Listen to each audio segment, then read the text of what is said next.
Hi, thanks for joining me. Today I'm going to be going over problem 2 from MAT 2017. MAT is the admissions test you have to do if you want to study maths at the University of Oxford, and this one in particular, 2017, is special to me because this is the paper I actually had to sit in order to get into Oxford. So this one was when I was kind of sitting in my school in exam settings, under time conditions, in order to help me get to the interview and then get my offer to study at Oxford. Anyway, this problem here is actually on the easy side of MAT problems. I've definitely seen harder problems before, and this is certainly one of the easier ones. But that being said, there are some really neat tricks involved in solving this problem, and that's why I wanted to share it with you. Anyway, what is this problem? We're given for free that there exists a real number alpha such that, we're given that there exists a unique real number alpha such that alpha cubed plus alpha squared equals 1. So we're told this for free. This is, we don't have to prove this. This is just part of the statement of the problem. Part 1 of the problem, we want to show that alpha is between 0 and 1. Then for part 2, we want to show that alpha to the power of 4 is equal to minus 1 plus alpha squared. And then for part 3, we want to write each of the following in the form a plus b alpha plus c alpha squared, where a, b, c are integers. So in other words, we have 4 expressions which I'll read out in just a second, and we want to write each of them as quadratics in terms of alpha, with integer coefficients. Okay, so part A is just alpha inverse, so 1 over alpha. Part B, we have 1 minus alpha plus alpha squared minus alpha cubed plus alpha to the 4, and so on, off to infinity, so these alternating signs and increasing powers of alpha. Part C, we just want to have 1 minus alpha inverse, so 1 over 1 minus alpha. Okay, and then part D, 1 plus alpha multiplied by 1 plus alpha squared multiplied by 1 plus alpha to the 4 multiplied by 1 plus alpha to the 8. So these exponents here are just powers of 2, and this continues on forever. Okay, so if you want to have a go at this problem, pause the video now and give it a go for yourself, and I'm going to jump straight into a solution.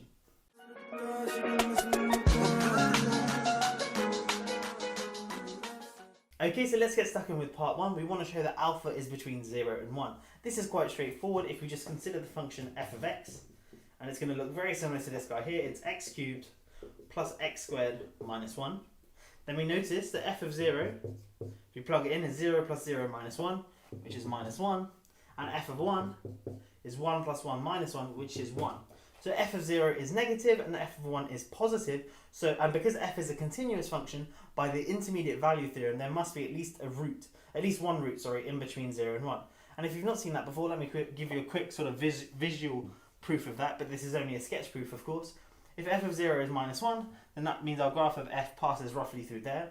And if f of 1 equals 1, then that means our graph also passes through there, and because it's continuous, there's no way you can get from there to there without crossing this real line at least once. So there must be at least one root between 0 and 1. Okay, but notice that any root of this function here must kind of satisfy this guy here, x cubed plus x squared equals 1, but we're told in the statement of the problem that there's only one real value that satisfies that, and that is alpha. Hence, this root here, there must only be one root, and that root is alpha, and thus alpha is between 0 and 1. Cool, that proves part 1. Let's move on to part 2, where we want to show that alpha to the 4 equals minus 1 plus alpha squared. Now what we want to do is kind of look at this guy here and wonder, how can we get an alpha to the 4 out of it? Well, if you just have a little stare, hopefully you can see, well, if you just multiply everything by alpha, this alpha cubed is going to turn into an alpha to the 4. So multiplying this by alpha gives us alpha to the 4 plus alpha cubed equals alpha. Cool, but now we've got this alpha cubed here, which we don't have on this right hand side here, so we want to be able to get rid of that, and the way we can get rid of that is just by looking at this equation here. Alpha cubed is just 1 minus alpha squared, so just plug that into here, we get alpha to the 4 plus 1 minus alpha squared equals alpha, then bring everything onto one side, we get alpha to the 4 equals minus 1 plus alpha squared, which is exactly what we want. Great, let me clean up the whiteboard and we'll move on to part 3. Okay, so for part 3, part C, we want to write 1 minus alpha inverse as a quadratic in terms of alpha. And we're going to follow a similar recipe where we kind of have a look at this guy here and work out how we can get this guy out of this guy here. And there's a few different things you could try, but the correct way, and hopefully you'll eventually stumble at this, is to isolate the alpha squared. So from this equation here, we get alpha squared is equal to 1 minus alpha cubed. And then we can factorize this guy here as the difference of 2 cubes. It's just 1 minus alpha times 1 plus alpha squared, like so. And then we've got a 1 minus alpha, but we want to get its inverse, so we'll divide by it, and also divide by this alpha squared. So we get 1 minus alpha inverse is equal to this guy divided by alpha squared, so 1 plus alpha squared divided by alpha squared, like so. Cool, this alpha squared here and this alpha squared is going to give me a 1. This alpha and this alpha squared is going to give me an alpha inverse. And this 1 and the alpha squared is going to give me an alpha inverse squared. So, just like so. Okay, and now I've written up here what we've already proved, that alpha inverse is equal to alpha squared plus alpha. So we can use that and just plug that in here. We get this is equal to 1 plus alpha squared plus alpha. And that's from the first alpha inverse. And then we're going to get another one, alpha squared plus alpha, all squared, like so. Now, what we need to do is just expand this guy here. We're going to get an alpha to the 4 and an alpha cubed. And then we just need to simplify and write everything in a quadratic in terms of alpha. So this, just expanding everything out, is 1 plus alpha squared plus alpha. Plus here, we're going to get an alpha to the 4 plus 2 alpha cubed, then plus an alpha squared. Now let's collect some like terms. This alpha squared here is going to join this alpha squared here to give me a 2 alpha squared. And now this alpha to the 4, we can use what we had before, is just minus 1 plus alpha squared. So if I get rid of this and put minus 1 plus alpha squared, now this 1 and this minus 1 cancel. And this alpha come together to give me a 2 alpha. And this alpha squared here is going to join this alpha squared here to give me a 3 alpha squared. Like so. So we've got 3 alpha squared plus 2 alpha cubed. But alpha cubed we know is just 1 minus alpha squared. So all in all, this is equal to 3 alpha squared plus 2 alpha plus 2 lots of 1 minus alpha squared, which is plus 2 minus 2 alpha squared. And this, of course, is just alpha squared plus 2 alpha minus 2, plus 2, like so. Okay, so that's how we write 1 minus alpha inverse in terms of, as a quadratic in terms of alpha. Finally, let's move on to part D.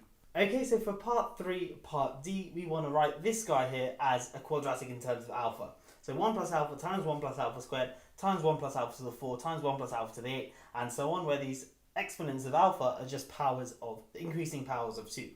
Now, this is, if you've seen this before, you might just get this in an instant.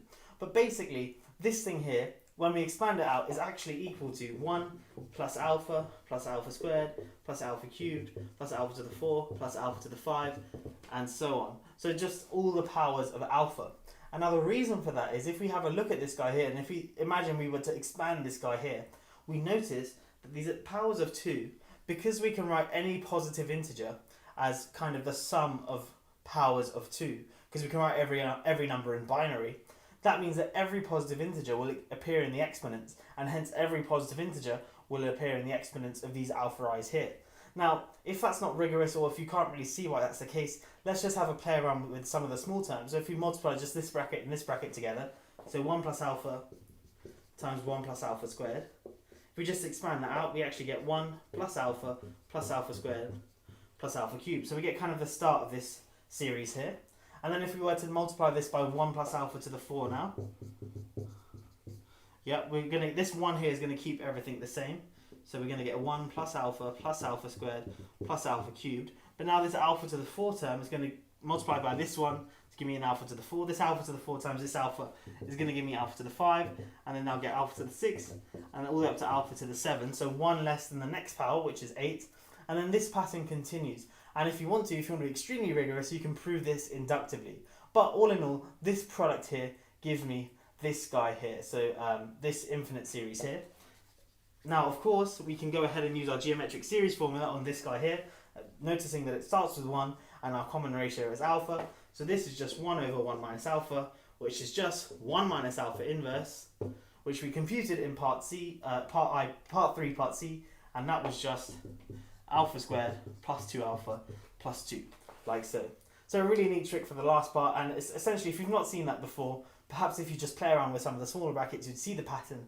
But yeah, it's one of those things which, if you've seen it before, you'll get it in an instant, but if you haven't, just having a bit of a play around, you'd hopefully get there in the end. But that solves part D, and that solves our whole map problem.